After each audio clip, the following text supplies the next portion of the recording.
So, have you ever felt like you really, really wanted something? You knew exactly what it was. Maybe it felt super close, but it just, well, it wasn't showing up in your life. Oh, absolutely. Or maybe things were going great, everything clicking, Yeah, flowing beautifully. and then suddenly, wham, like Yeah. hitting brick wall, and you have no idea why. It's frustrating, that feeling. It really is that sense of being out of sync almost. Like the universe just decided not to play ball, even when you know what you want.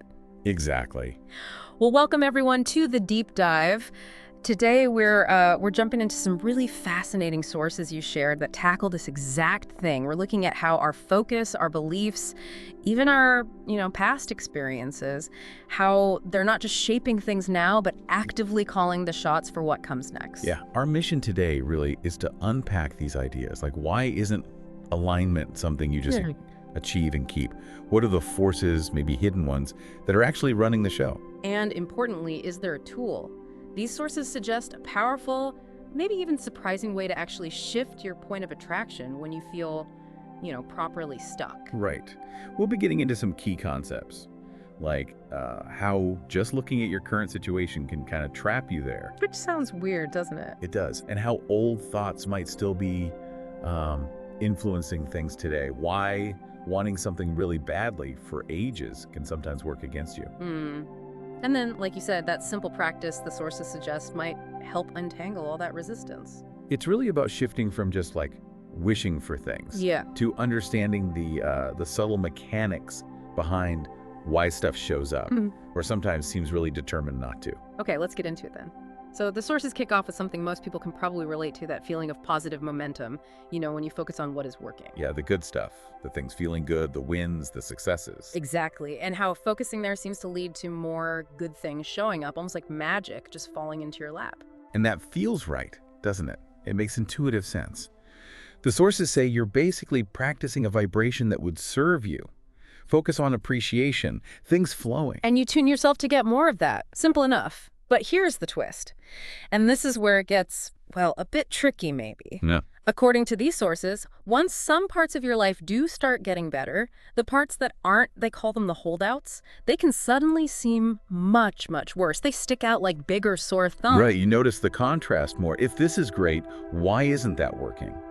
Especially if that's just something really important to you. And what do we tend to do? We zoom in on the problem area, right? Naturally. And this is where the sources drop a pretty big bombshell, I think. They state it really clearly. The observation of what is, that is preventing what is to change. Wow. Yeah. Let that sink in. Seriously, they're saying that by focusing your attention on the unwanted thing, the lack, the problem, the holdout, you're not just noticing it. You're actively reinforcing it, holding it in place. Your observation is like feeding it energy. Preventing it from changing. It's like putting it under a spotlight, and that light keeps it solid in your reality. And the sources really emphasize nothing is static. Everything has momentum. Nothing just stands still. Right. And this momentum principle, they say it applies across the board.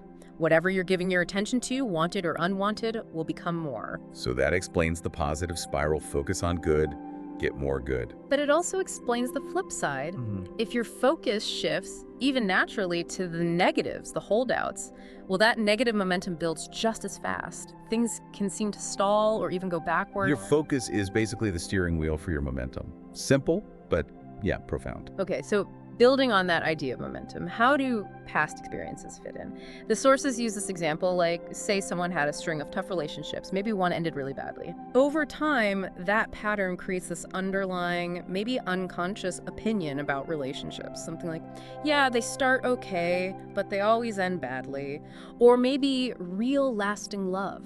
That's just hard to find. And the key thing the sources point out is that your life experience now, it doesn't just mirror what you consciously want today, like a great relationship. It tends to reflect that deeper, underlying opinion shaped by the past. They put it really bluntly. You're getting what you think about, not what you want.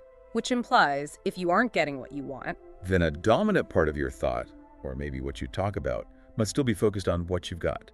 The current situation, the old patterns, the problems, not purely the desire. It's not about blame, is it? It's just understanding how those past experiences wired in certain ways of thinking, certain assumptions. Exactly. And your present just keeps reflecting those deeper grooves, even if you're consciously wishing hard for something else. And then they add this other layer. Every thought that you've ever thought still exists. Whoa. Yeah. Not all active right now, obviously, but they're available, like radio waves all around us. Okay. Which leads straight into that radio tuner analogy they use, which I think is brilliant. It really clarifies things. Your vibration, your current energetic frequency, based on your main thoughts, beliefs, feelings, that's your tuner. And you only pick up the stations, the experiences, the manifestations that match where your tuner is currently set. Simple as that. You might have access to tons of potential stations, all the possibilities, all those old thoughts. But your internal tuner, it's locked onto a specific frequency determined by your dominant vibe right now, which comes from your focus, your beliefs, those old thoughts hanging around. And that amazing feeling of alignment, when things are just clicking, the sources are really clear. It's not like a college degree where once you achieve it, it is yours forevermore. No, definitely not. It's not static, it's dynamic. It is or isn't in the moment, depending upon what you've got going on vibrationally right now. Yeah. Which explains why really strong experiences, good or bad, like maybe seeing something really upsetting on the news, that airline incident example they gave, they aren't just isolated things. They can actually activate something in your vibration that was maybe lying dormant. Yeah, they can suddenly pull old negative patterns back to the surface, or even create powerful new ones. They mentioned it doesn't take much to activate an absence of appreciation of something. And once that less than great pattern gets activated, even for a moment, it bumps your tuner, right? And you start attracting stuff that matches that frequency. So it's this constant dance, isn't it? Between our current focus, those underlying patterns from the past, and even stuff that gets triggered unexpectedly by life. Makes total sense why just consistently attracting only the good stuff feels like such a challenge sometimes. And this dynamic gets even more intense, more challenging when we're talking about the big stuff, the things that really matter to you, things you wanted for a long time. Right. On those subjects, because you've wanted it for so long, the momentum is more. There's more energy tied up in it. You've built up a significant pull towards it over time. Yeah. But the sources draw this really interesting line between just momentum and longevity. Okay. You can build momentum fast with intense positive focus. But often, with these big long-term desires, the strong momentum comes from the sheer fact you've been wanting it for a long period of time. Right. Just the wanting itself builds energy. But here's the kicker, and it explains so much frustration.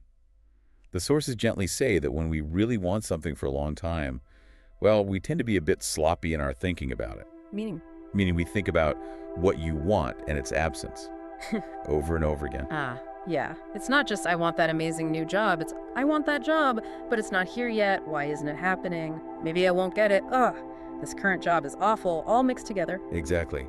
And doing that constantly, especially for years, it creates this really potent mix of vibrations about that one subject. You're vibrating desire and lack at the same time. And the sources say that mix creates resistance that's more resistant than you even know that it is. It's not just a minor hurdle, it's like a major counterforce. They use that fantastic train analogy. Yeah. It really paints the picture. It does. Imagine your pure desire is this powerful engine pulling your train forward. Yeah, full steam ahead. But then your underlying beliefs, maybe from past failures, reinforced by seeing the lack right now, amplified by focusing on the absence, that's another equally powerful engine. Pulling the train just as hard in the opposite direction. And the harder you desire it, making engine one stronger, the more you notice the not having it, making engine two stronger, they just fight each other harder and harder. Which creates the strain and the struggle and the not going anywhere factor. You're Yeah. burning tons of energy, wanting like crazy. Focusing maybe, but the contradictory energy means the train just vibrates intensely, stuck on the tracks, not moving. And for these subjects where you've got that powerful, long-held desire tangled up with deep-seated contradictory beliefs and all that evidence of what is, the sources basically say it's super hard, maybe impossible, to just think your way out with affirmations alone. Pretty much. Because life keeps reflecting back your dominant vibration, which on this topic is that messy mix. It's incredibly difficult to hold a pure enough thought about the desire consistently enough to overpower all that built-up opposing momentum. You try to think positive, but the old stuff, the what is, just keeps yanking your attention back. It's exhausting. So if forcing positive thoughts or just wanting harder isn't the fix for these stubborn areas, what do the sources suggest? This is where they bring in meditation. Ah, okay. So meditation as the path through that resistance. Exactly. It's presented as a direct, effective way to find alignment specifically in those areas where the resistance feels overwhelming otherwise. So how does it work? What's the mechanism, according to them? Well, when you meditate, the main thing you're doing is consciously quieting your mind. Right. You choose to stop thought, or at least stop actively engaging with the thoughts that float through. Letting them drift by. Yeah. And when you stop actively engaging with thought, the sources say all momentum subsides. Okay, all momentum. Well, crucially, it doesn't stop the momentum of your inner being's desire, that pure core desire energy you've already created. What it stops is your contribution to the momentum of the resistance. It stops the pull from that opposing engine. Got it. Okay, so you're not trying to layer on a new positive thought to fight the old ones. You're just temporarily silencing the part of your mind that's creating the internal conflict, the resistance. You're dropping your end of the tug-of-war rope. That's a great way to put it, Yeah. actually.